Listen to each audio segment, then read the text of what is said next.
Assalamualaikum warahmatullahi wabarakatuh. Alhamdulillahi rabbil alamin.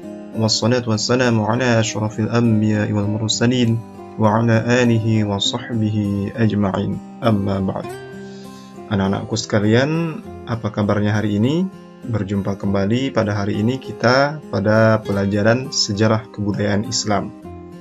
Nah, anak-anakku sekalian, kalau pada minggu lalu kita sudah melaksanakan penilaian harian 1 tentang materi Sunan Maulana Malik Ibrahim. Nah, pada hari ini kita lanjutkan materi kita langsung masuk ke bab 2 ya. Kalau di buku yang sudah memakai kurikulum terbaru, yakni KMA nomor 183 tahun 2019, materi selanjutnya sudah masuk ke dalam bab 2, yakni tentang Sunan Ampel. Tapi buku yang anak-anak pegang sekarang, dia masih tergabung dalam satu bab ya. Dalam satu babnya itu memiliki bahasan 3 sunan. Jadi tidak apa-apa ya, yang penting materinya sama. Baik, kita lihat materi kita pada hari ini tentang Sunan Ampel. Nah, anak-anak sekalian, berikut Bapak sajikan materi tentang Sunan Ampel. Ada 5 subbab yang akan kita pelajari. Yang pertama yaitu asal-usul, kemudian latar belakang dakwah, kemudian aktivitas dakwah, kemudian metode dakwah, dan terakhir ialah wafatnya Sunan Ampel. Nah, namun pada hari ini kita hanya akan membahas 3 subbab yang ada di bagian paling atas, yakni bagaimana asal-usul Sunan Ampel, kemudian latar belakang dakwah beliau, kemudian bagaimana aktivitas dakwah beliau. Nah, sebelum kita masuk kepada materi, perlu juga Bapak sampaikan bahwa apa yang Bapak sampaikan dalam video ini merupakan materi ringkas, atau bisa dikatakan dengan kesimpulan pada masing-masing subbab yang akan kita pelajari ya. Nah, untuk informasi yang lebih lengkap, anak-anak bisa membacanya pada buku pelajaran yang sudah anak-anak pegang sekarang. Baik, kita mulai ya. Kita masuk ke materi yang pertama, subbab yang pertama, yakni tentang asal-usul Sunan Ampel. Kita lihat. Nah, nama asli Sunan Ampel adalah Ali Rahmatullah atau Raden Rahmat. Raden Rahmat ini lahir di Kerajaan Champa pada waktu itu, atau sekarang di wilayah negara Kamboja pada tahun 1401 Masehi. Sunan Ampel adalah anak dari perkawinan Sunan Maulana Malik Ibrahim dengan seorang putri Kerajaan Champa.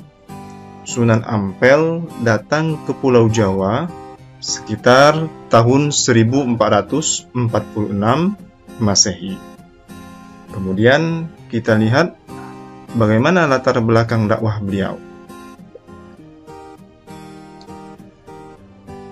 Latar belakang dakwah Sunan Ampel yakni dikarenakan diminta oleh Raja Majapahit yang bernama Sri Kertawijaya untuk mendidik kemerosotan akhlak dan budi pekerti para bangsawan serta masyarakat Kerajaan Majapahit pada waktu itu.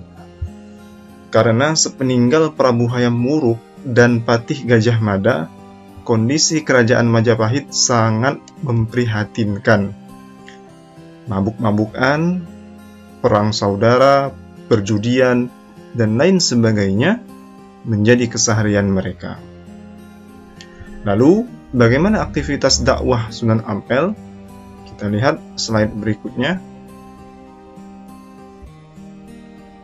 Nah, langkah pertama yang dilakukan oleh Sunan Ampel ialah mendirikan masjid sebagai pusat ibadah dan dakwah. Kemudian beliau membangun pesantren mengikuti model ayahnya, Sunan Maulana Malik Ibrahim.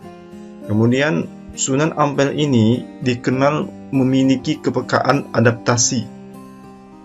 Caranya menanamkan akidah sangat memperhatikan kondisi masyarakat.